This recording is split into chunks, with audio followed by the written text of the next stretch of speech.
Yep. Punch it, come down. Hit the other side. Hit the other side. Yeah, there we go, Big Gretch. There we go.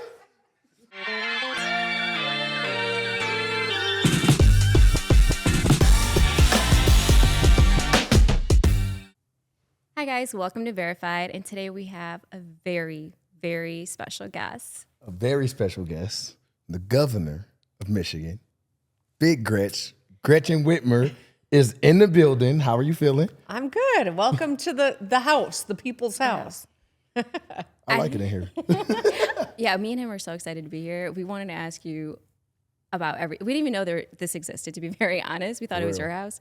And then it is technically your house, actually. Well, while I'm governor. And then, I'm tossed out from January 1 of 2027. Whoever the next governor is, this will be their house. You should see if they can just share it with you for an extra 2 years. It's nice here. It is. It's funny because people refer to it as the governor's mansion. We call it the residence. Lots of states have very different situations for the governor, and some of them are really ornate and old and have public sides. This is really, it's beautiful. We're really happy here. I was surprised. I thought it was going to be like a lot of houses in Michigan and Lansing, kind of either 2 stories. Mm-hmm. I was surprised that it was a ranch style mansion. I feel like you don't see ranch style mansions that often. Right, mid-century modern, so it's really kind of sleek and big windows. It's a lovely place. It wasn't, the style of the house I lived in before I moved here, but I've come to really appreciate it. It's cool. But it's not like this big ostentatious place like some states have. So it's nice. It's cozy. Is it like a little weird that you're living amongst other people too? Like, cause like you wouldn't think the governor lives right here. Well, I didn't think that because I'm not even from Lansing. So yeah, no, it's great. It's a real neighborhood. My husband actually grew up in this neighborhood. Oh wow! So his mom lives like a few streets away. It's never thought I'd live that close to my in-laws. Does she bring y'all food or cookies or something every now and then? She just walk down here and knock on the gate like, hey. We invite her over for meals, but there's gates, and that's a good thing. Did you get to decorate it in your style? Like every time anyone moves in, is it like, okay, let me bring in all my stuff from A through Z? Like I'm talking about the chairs, the couches. Is it you? When we moved in, it had, my predecessor, Rick Snyder, didn't actually live here. Oh. And Jennifer Granholm did before him, and John Engler had before her. And so, like, the 8 years before I came in, no one really lived here. Rick Snyder came and spent the nights here every once in a while, but it wasn't like home. And so it kind of had a hodgepodge of furniture from different administrations. And so we worked with, we raised the money and worked with Herman Miller, a Michigan company, to get kind of mid-century modern furniture to go with the architecture. So we put a lot into it. It'll stay with the house. I don't own any of it. I raised the money to do it. Taxpayers didn't have to pay for it, but it's an investment in the house, and I think it goes really well with the architecture. Herman Miller, that's top tier furniture there. That's not no slack in furniture. And they gave us a good deal, and it still cost a fortune, but it's worth it. Yeah. But it's beautiful. I had to rub it a little bit. So it's don't comfortable. spill. No. Okay, I'll take a nap. I won't spill something on it, but I'll definitely go to sleep on this couch. No, What's your favorite art piece that's in the house right now? Well, there's one right behind me, that big one, the big colorful one. That is actually from the DIA.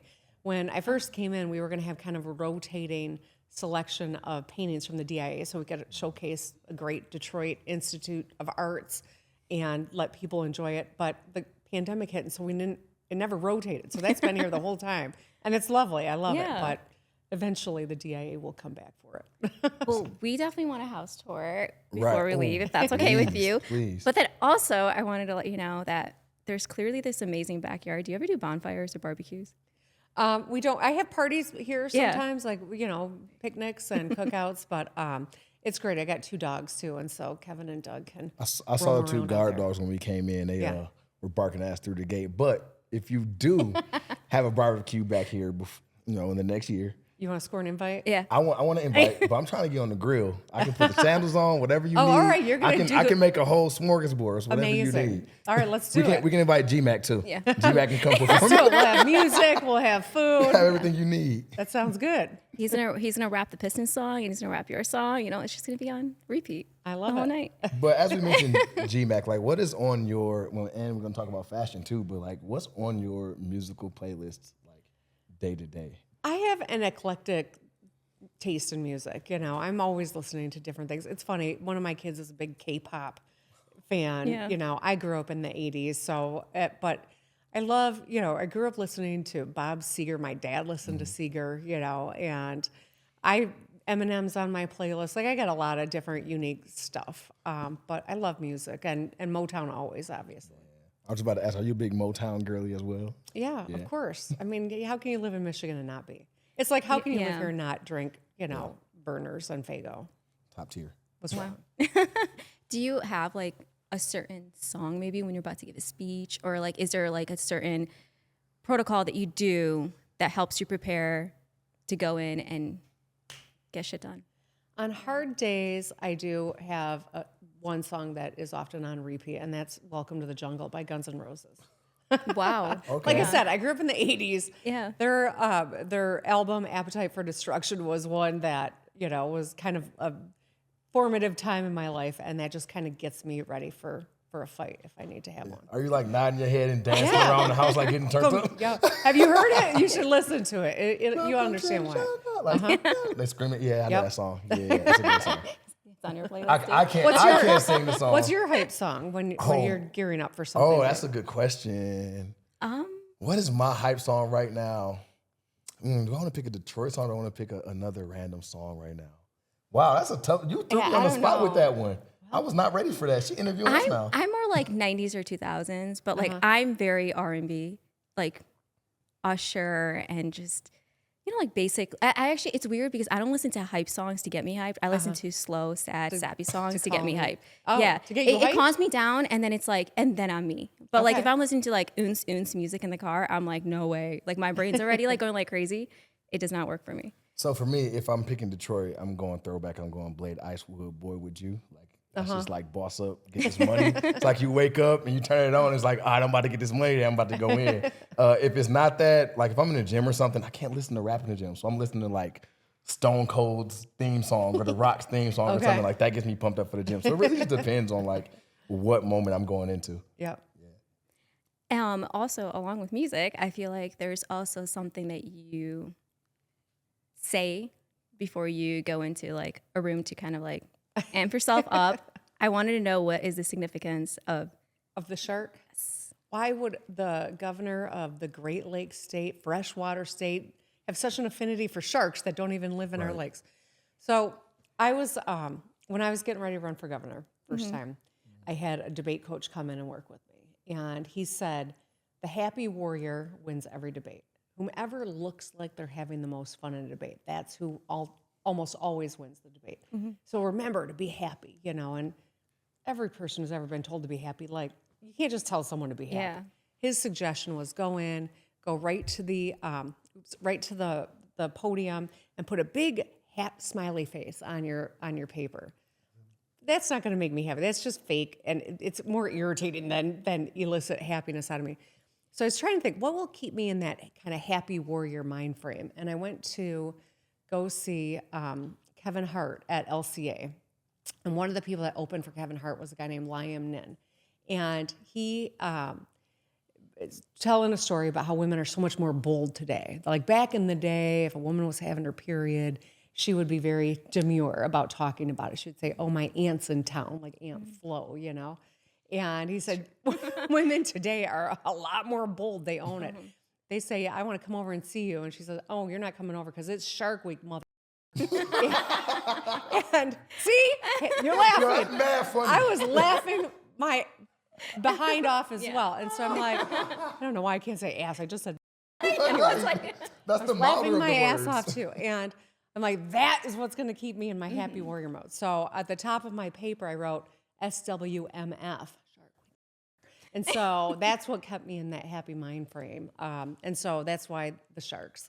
Every time when I get ready to do like a big thing amongst my staff, we always joke, it's Shark Week, mother, Well, that's crazy. So but I feel like that goes into like empowering, women and empowering like your space and who you are as a woman rather than shying away from that. So being in a position where you're in politics and you're doing these things, how do you continue to, instill women empowerment in other women who look up to you, whether young, old? How do you continue to do that?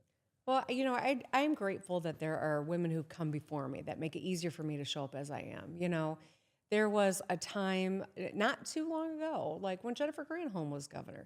She, I don't know if she wrote it in a book or if I read it in an interview, but she had talked about how she kept her hair real short and wore pantsuits so that she didn't stand out as much and kind of downplayed her femininity, if you will. She was one of very few women in the role at the time, and our ranks have increased, but we're still not in the majority, even though population-wise we are. But I'm in a better position to show up as I am. I don't have to try to blend in. I can wear fuchsia pants or a leather jacket and have my own style and speak from my heart instead of trying to always figure out how someone else is going to receive it. And so I'm mindful of how I show up is impacting or giving license to others who come after me or come contemporaneously to stand in their power, to be who they are. One of the great pieces of advice that I got during the campaign, I was talking to a woman named 𝗙𝗢𝗟𝗟𝗢𝗪, and I ultimately put her on the Women's Commission.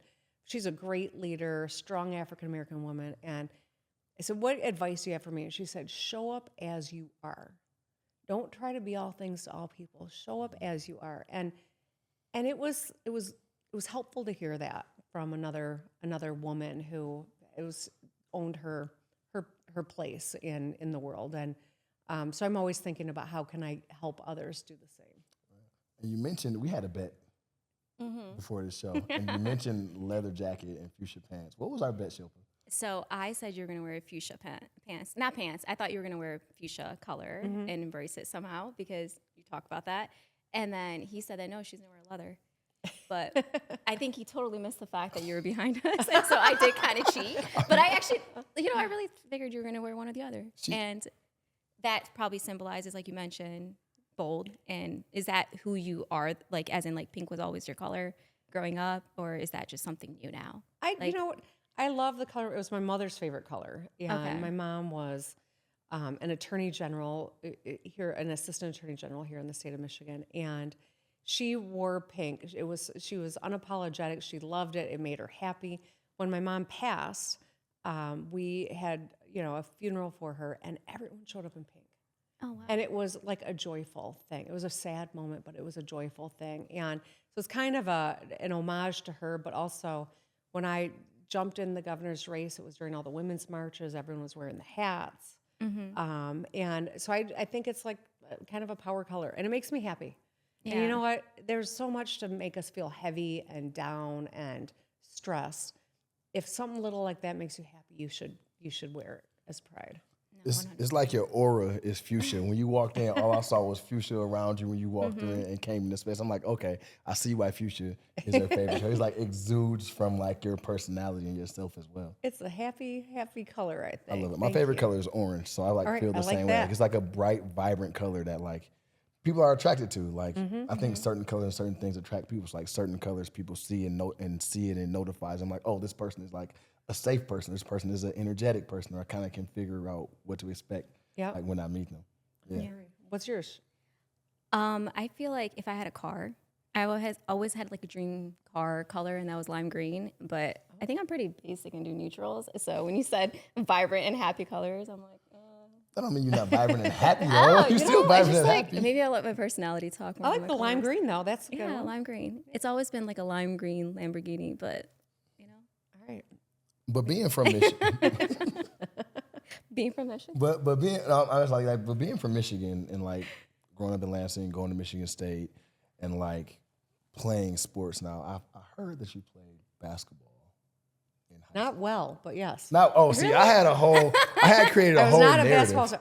I loved games, but I hated practice. So it was, yes. It was much like my academics in high school. I didn't really apply myself as well as I was capable of. I had created a whole Big Gretch narrative in my whole. I'm like, yo, she averaged a double-double. She was going down, cross people going to the cup, laying up on people, running people over. And she said, yeah, no, not at all. Not quite. I found my path eventually. But did you play basketball only in high school or just in middle school, high school? Yeah, growing up.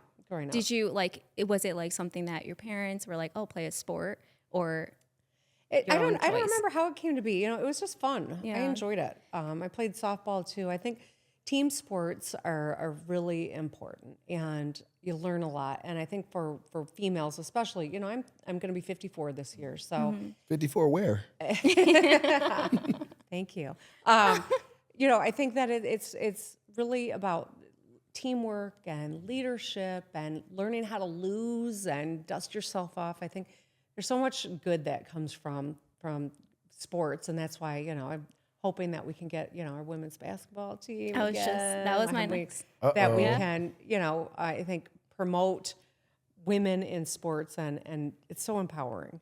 To leave with that, I wanted to actually ask you, what do you think it means not only to the city of Detroit, but maybe Michigan itself as a whole, to get the WNBA team here? It'd be phenomenal. You know, we have seen in the city of Detroit how sports has really helped create a more vibrant culture, you know, and I think people sometimes don't understand how linked that is.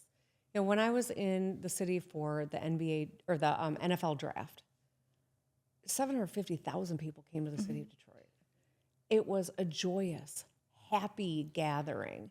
You know, it brings people together, and we don't have enough professional women's sports opportunities. And so a WNBA team in Detroit, I think, would just be that next great step. You know, Pistons are having a winning season. The Lions made us all so proud. I mean, the Tigers, you know, did better in their season than anyone was anticipating. Like, it's exciting. There's so much good happening. But for women to be able to participate in that, and for young people to be able to, you know, appreciate that, I think will pay off so many dividends in so many ways. I mean, we're talking about like having a women's team here again. I mean, I miss the Detroit Shock. I miss just what they brought, all the players like Deanna Nolan and Swin Cash. Like, if we get a petition and there's like, hey, we need somebody to speak for the city of Detroit to have the Shock come back, and we chose you, hypothetically, what would you say to like the NBA board or WNBA board to bring the Shock back here? There's no place better to have a WNBA team. This is a sports-loving state. We are a state that appreciates and supports badass women, and that's what a WNBA team would mean for us. And I think it's an exciting and important opportunity, and that's why I'm all in and doing whatever I can to help make sure we're successful, whether it's right now or it takes a little longer. Like, we're all in, and we got a powerful story to tell. So if we get one when your term is over, can we put Big Gretch up for GM or president of basketball operations? I mean, can we get you in the front office? Yeah, you'll be in Detroit. We'll talk. Okay, Let's cool. get the team first. Look, Yes. I just look. As long as you appoint me and Shilpa in your basketball operations cabinet, you can be VP. She's probably can be VP. I'll just be your assistant. I'll be the lackey. I'll run around and do everything for y'all. You'll be our social media content. Okay, we can do that. Yeah, there you go. Oh, that's a good thing. He has too, his though. little, like, what is it called? GoPro? Oh yeah, I got a GoPro. We're like walking around with it, recording love it. everything the whole time. It's been great. But also with the Detroit Shock coming back and like Women's History Month coming up, do you have any like plans for Women's History Month within like? And also, she's big on social media. We've seen you do all kind of like viral things on social media. Got any big plans for Women's History Month? Well, I'm game for a collab, so let me know. Ooh. I would just say, you know, this is the best thing about being governor. One of the things I really enjoy is the opportunity to lift things up while we're, you know, whether it's a community or it is an event or there's good stuff going on in all across our state. So I don't know all the things that we have on tap for Women's History Month, but I can tell you that the Women's Commission, which we kind of breathed new life into when I became governor, has been taking on crucial issues for women. I anticipate we're going to have a conversation about women's health for later in life. We don't talk enough about menopause, for instance, and we're working on an interesting thing that we'll have to invite you to when we've got the final dates for it and everything comes together. But we'll have some very notable, perhaps star power coming to talk with us about those issues. So I'll let you know. Yeah, And no, that'd we'll be let you great. know, but you're invited. Can you tell us who the star? Can we get like a sneak peek of who the star power is? Like that's interesting. Well, I'll just tell you, I met ¡𝗙𝗢𝗟𝗟𝗢 not long ago. Oh, Halle love Berry? her. Yeah. Oh my And God. we were talking about menopause. How can you just say Halle Berry so calmly? Like, she said that your Halle first- Berry. I'm like, Halle Berry. Look, you know what? I'm going to say that for off the camera. So yes, met her not long ago. We talked about doing some Yeah. work together on this subject. So we're trying to pull it all together, and when we do, Yeah. definitely invite you, and I'll let you know. She'll let you know to like join in on be social if it's media. Halle Berry, I just need to be a fly on the wall, just around Halle. I just need to see the aura and see how she's moving in the space. At the Pistons, actually, we have an organization. So shout out to the Pistons Empowerment. We do a lot where we try to hear each other out in different roles, kind of understand everyone's. I feel like everyone kind of struggles in their own roles, and we don't realize it until we kind of speak about it. But I think that this would be such a great opportunity for everyone to learn, even with empowerment. So. Absolutely.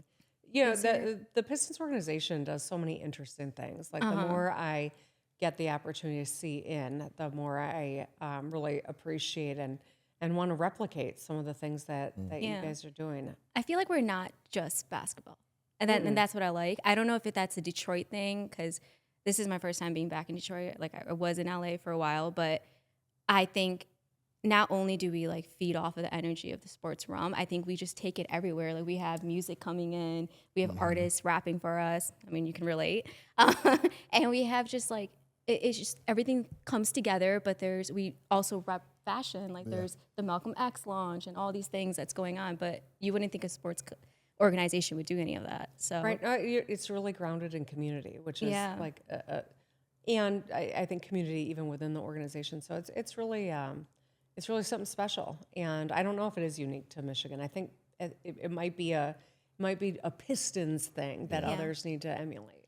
I think it's just the fact that everything is starting to come together for the team and for the organization. Like the team is better. Like our merch has gotten so much better. We have a podcast where we're talking to people from Michigan, from Detroit. I just think it's something about Detroit. It's just a grit that great comes, time to be here. it's just a grit that comes with being here. I feel like the identity of the team and everything around it is starting to shape up. Like the team is doing better. They're playing gritty ball. Isaiah Stewart is playing gritty, like bad boys type ball. And do you remember the days of like the bad boys and that grit and like what it brought to the city? Mahorn and Lambeer and the microwave and the spider. Like, of course, I remember it. I was a huge Pistons fan growing up. My dad worked in Detroit, and so we'd, get down to Auburn Hills for some of the games, and it just the bad boys. It was something that was really unique and special, and we had a lot of haters, but we certainly united all of us. Did you have like a favorite moment in your Pistons journey of being a fan? Like, was it 2004 finals? Was it like something else? Like, what was it, do you think? I think it's kind of funny because, as a kid, I was probably, in school at the time when the bad boys were such a big deal. But I've gotten to get to know Vinnie Johnson and Isaiah Thomas since then. And so it's really kind of cool to see people that we looked up to who are now still very invested in the state of Michigan, are doing great things outside of basketball, but, still have their hands in what's happening every day. So it's, I think that's one of the things that I really have enjoyed these last few years, getting those opportunities to people. When you look up to someone, and then eventually you get a chance to meet them, and they're actually like as nice or as cool as you thought they were, it's so great. Yeah. Because some people don't live up to what you idolize, right? Yeah, they say don't meet your idols, but You just don't want to meet them in the wrong place either. If they're having a bad day or they busy, it's like you don't want to meet them in those. True, and you got to give everyone grace, right? Like we can't all show up 100% in every moment of our lives, but that's why we got to give each other a little grace too. Yeah, for sure. So when was the last time you've been to? I'm putting you on a hot seat a little bit. Yeah. When was the last time have you been to a Pistons game? It's been a while. I got to fix that. yeah. I mean, I went down. Oh, we beat Philadelphia last season, and I was down there. Okay, that's not that. I was in the locker room. Actually, got a chance to say hi. But you haven't been this year when Yeah, I have not. we just won 7 straight games. Like I know. I think we need a Big Gretch Governor Whitmer like appearance, like roll out the red carpet. All right. You know what I'm she should do? Yeah? You know All what right. she should do? Let's do this. She should do the tunnel walk. Oh my God. With Like them what all the players out. do. Like she need to pull up in the black Suburban and like get out, and we need to have a camera, and she needs to do the tunnel walk. And you have to wear like your leather and Okay. pink. Oh my God, this will be epic. So she got to do the tunnel walk, and then she got to go through the tunnel, and then she got to come courtside. She got to sit right next to Jalen Rose or Big Sean or somebody. Like it needs to be like. We got GMAC. GMAC. Yo, he performing at halftime? Yeah. That'd be He'll fun. perform, yeah. See, There look, you go. do it. right. I have no. Or you got it all choreographed. I have no power So to we make only- any of this happen. I'm putting all the pressure on AJ and I got no and all of power them on to my make this schedule, happen. so you know. Yeah, no, we will definitely connect dream. about your schedule. Okay. Let us know where you want to sit. Let us know how many people you want to bring. We got this. We're gonna make it all about you. So I'm ready for it. I got to make sure that I'm here for this. I got to be here when she comes. It's going to be a great time. But on the topic of Big Gretch, we know that GMAC, you know, during the pandemic, you were laying down the law, girl. It was be like- scary. It was so scary, you know. I think we forget how scary that moment was, right? During the pandemic when so many people, especially Detroit hospitals, were overrun, like just trying to make decisions to keep people safe. And the whole Big Gretch, you know, so I'm named after both my grandmas, Gretchen and Esther. Grandma Gretchen said, never let anyone call you Gretch. It rhymes with wretch. It is not a pretty name. And so I always had this aversion to being called Gretch. And I'm gonna be honest with you, I don't know many women that want big on the front of their nickname. You know what I'm saying? So when the Big Gretch thing started like trickling out of Detroit, one of my staff people, Shaquila, was like, you know, they're calling you Big Gretch. I'm like, you know, what does it mean? Because I wasn't sure, like, are people mad at me, or because a lot of people were mad at me, let's be honest. And she said, no, you don't understand. This is like the people of Detroit giving you a key to the city. This is the highest honor. Like, this is love. They're showing you love. And so it's now my favorite nickname. And my grandma Gretchen is rolling over in her grave. Look, she double Big Gretch then. She gonna be. we love her, but yeah, Big Gretch is thick because I feel like it also goes back to women empowerment. Like, yeah. it's just how Detroit culture is, and it's funny because this is how it is in Detroit and Michigan as a general. If somebody makes a joke about you, that really means they love you and like they care about you deeply. Yep. So even though they may have made it as a joke, but it was really an endearing thing. It's no, that's Big Gretch. No, like, it's the nicest. You know, it's the greatest thing. And frankly, during that time, I was getting so much hate. You know, people were showing up out here with guns. Right out from the gate, and it was like it fed my soul at a time where I needed it really. And then GMAC made it into a rap, which, you know, just like it's been this thing. And now everywhere I go, they're like, Big Gretch, you know, and then they ask where your buff's at. As my second question, how many pairs of buffs have people tried to give you? You know, someone started a GoFundMe to buy me buffs. Yeah. And like they'd raised like $3,000, and we're like, well, I can't accept that, you know. Yeah. So I think they donated it to, you know, a good charity. Oh, in so you Detroit. can't keep? Do you have your own pair? I don't. imagine she I kept don't. All the pictures of me in buffs are someone who lent me their buffs. Okay, add that to the list. We got to go buff shopping with You Big can Gretch. rock them at the Pistons game. There you go. Like I said, I can't accept buffs, and I don't got $3,000 for buffs. We'll give you a pair. Don't worry about it. No. No. We as in like the Pistons. Not in the background, but yo, you wilding right now. I'm so sorry, y'all. I'll borrow someone's buff. Okay. We as in like Tom Ford. We'll figure. We got AI. We can AI some buffs on your face. I actually just wanted to let you know. I remember during that time, I wanted to share with you. Actually, I was in grad school in LA, and all my friends on social media were posting about Big Gretch and this song, and I'm like, I'm not into politics. Like, I'm definitely admitting that right now. Like, I just never like knew too much about politics. That's what I mean. And so when seeing this song, I'm like, whoa, like we have like an awesome ass governor right now. Like, she's like very adaptable to social media. She's trending like nonstop. So for me, that was actually very motivational and inspirational. And especially as like a young woman, but I feel like even the guys that I knew, like my guy friends, they really connected with you. Like, they're like, Big Gretch, yeah, Big Gretch. And I think that's where like GMAC even came out with the song. So I just want you to know there was definitely something that you were still doing that really resonated with us. And so I definitely appreciate that. And I want to know, what is it? Is it the team? Is it your team that like you're tapping in on all these cultural stuff that's happening and you're like, let us be in the moment, let us be present. Like, how do we stay present? So how do you get there? Yeah, no, it's all me. I'm just Yeah. kidding. I'm like, oh. No, it's this massive team. I got a wonderful team. And there's a woman on my team who is here while we're taping, so she's probably going to crawl under a piece of furniture, but she's spectacular. Julia Pickett, who's done a lot of my social media. Shout out, Julia. Half the time, I don't know what we're doing, but I trust her.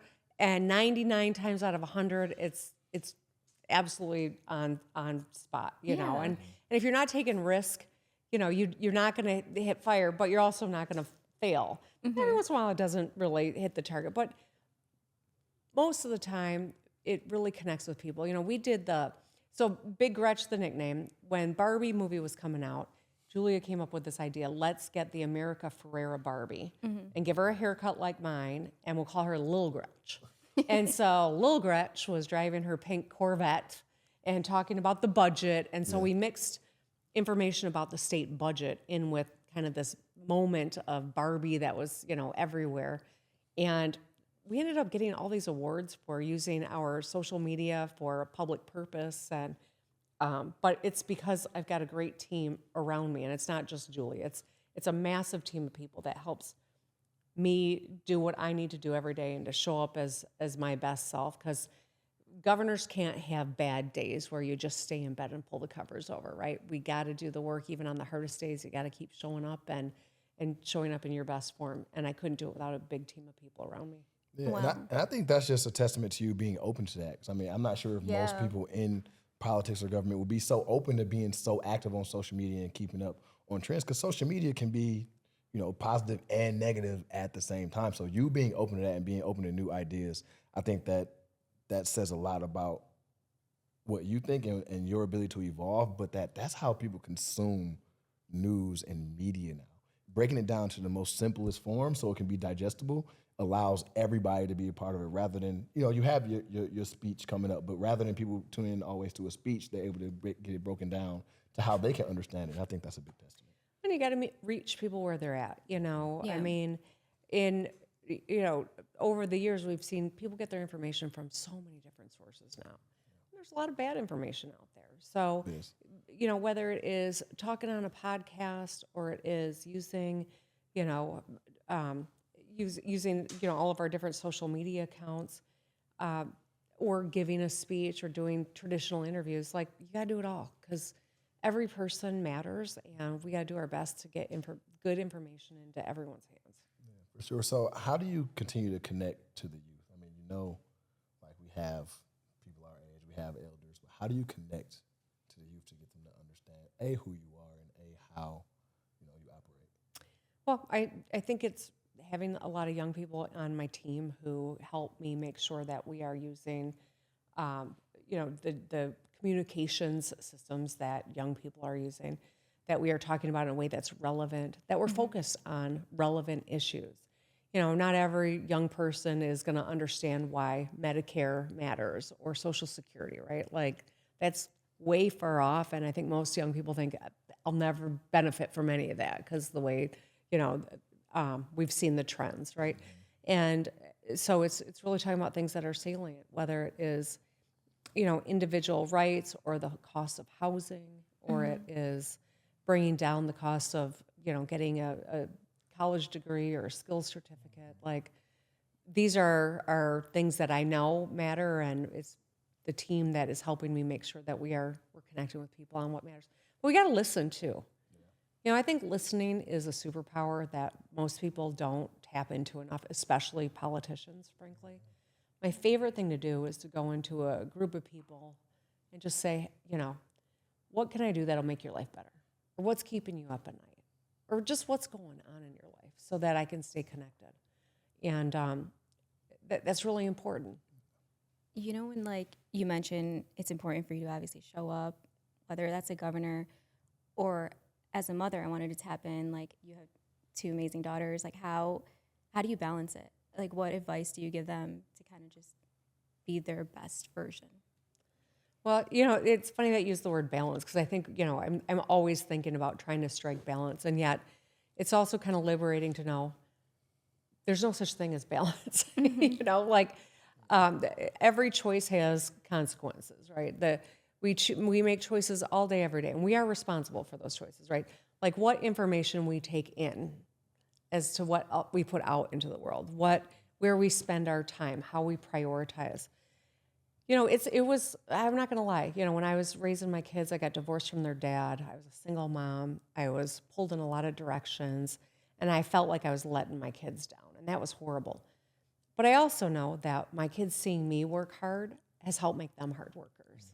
That they know, you know, that if you're going to do something meaningful, you better be able to put your whole heart into it. And I'm really proud of them. I mean, you know, they're good people and they work hard. And but I think, you know, there's always trade-offs, right? The time that I'm not here, I'm working my tail off. I'm doing important things, but I'm missing time with them. But there's a benefit to that too. Yeah. So when you talk about hard work and building like that into your children and just going through tough times, and you talked about divorce, but when did you like decide that you wanted to be governor? That's a big decision. That's not like did you just wake up one day like, I want to be governor, or was it like a gradual? It was a gradual. So I wanted to be a sports reporter.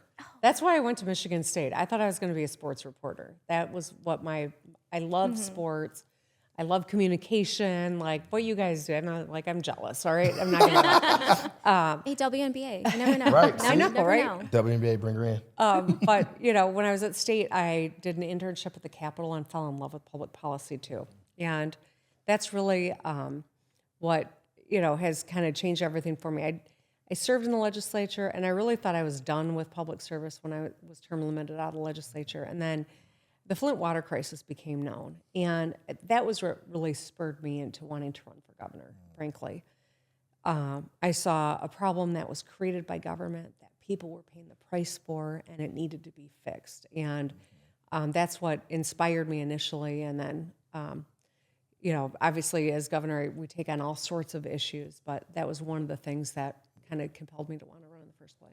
Yeah, that was huge. That was a nationally, I mean, I'm from Flint, so it was a nationally televised, you know, issue for years. So thank you for jumping in and getting in the weeds and like trying to figure it out, because it affected hundreds of thousands of people. Yeah.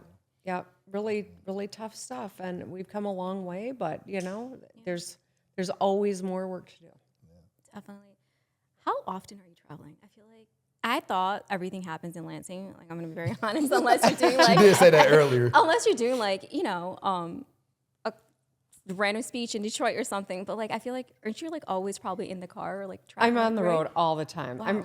There are a few days a week, you know, like I'm in Lansing maybe 1 or 2 days a week, but otherwise I'm in Detroit, I'm in Grand Rapids, I'm on the road a lot.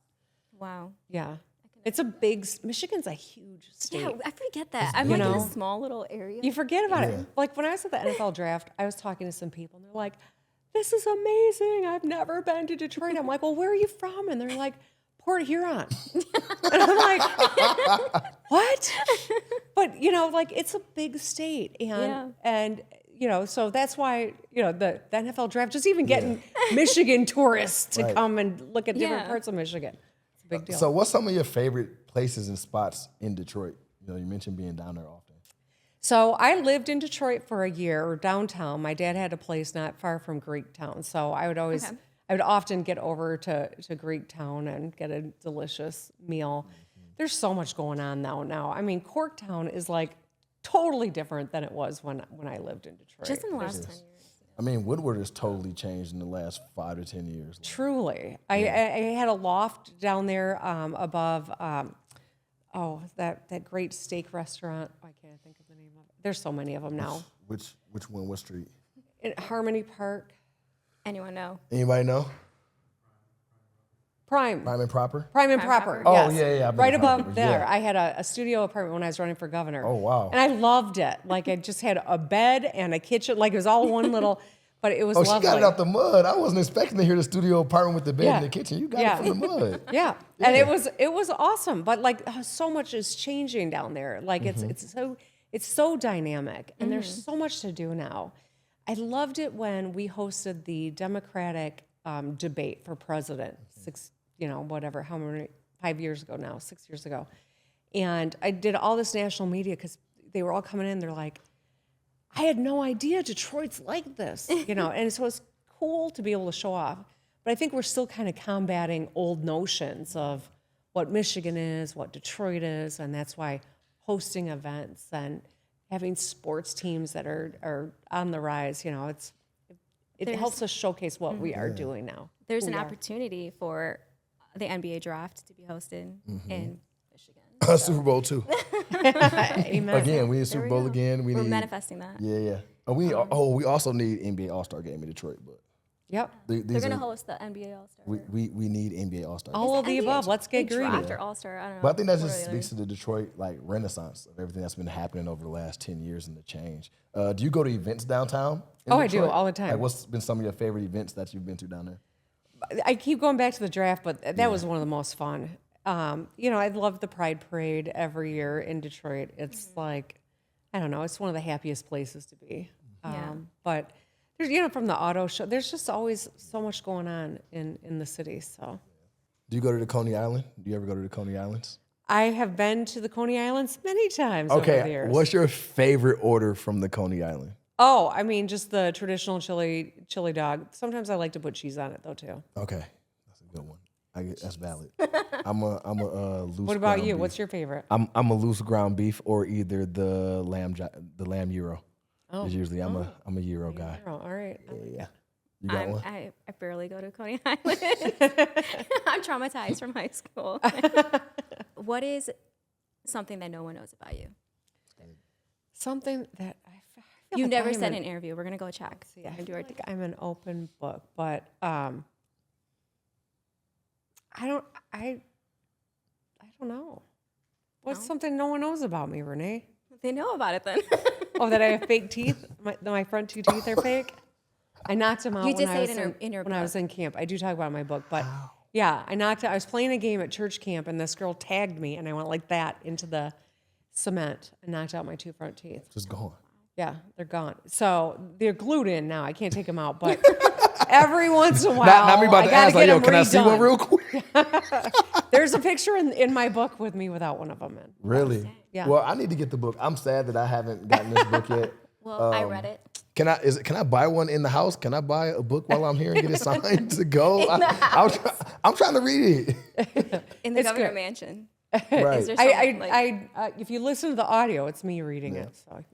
But is there anything else, Governor, that you would like to share with us? Want to share with the Pistons, the team, or just life? I don't know. Everyone in this room. Is there anything they want to say? I think life right now. I think is very challenging. A lot of people have anxiety and anger, and I think we're all exhausted. Like I really feel that. I feel it too personally. Mm-hmm. And yet, if we're intentional about doing good and finding good, we can get through anything. And so whether it is because the Pistons are having a winning season, or it is something that you are doing just with one of your best friends, or it's spending time outside as the weather's starting to break, it's important to take care of yourself. And so I'm just encourage people to do that, to give each other a little grace, to find the joy, whether it comes from sports or from a great new restaurant or sending a card to someone you care about. If you're intentional about finding the good, you will find it. Wow, that's really well said. That's great. I'm going to need that soundbite and just play it to motivate me in the mornings. Well, thank you so much. Thank you for coming on Verified Podcast. And look, we cannot wait to see you come courtside to the Pistons game. All right. Go Pistons. And fuchsia pink or leather, whatever you prefer. Make sure I have her margarita ready, too. Yeah, exactly. Thank you. Thank you so much.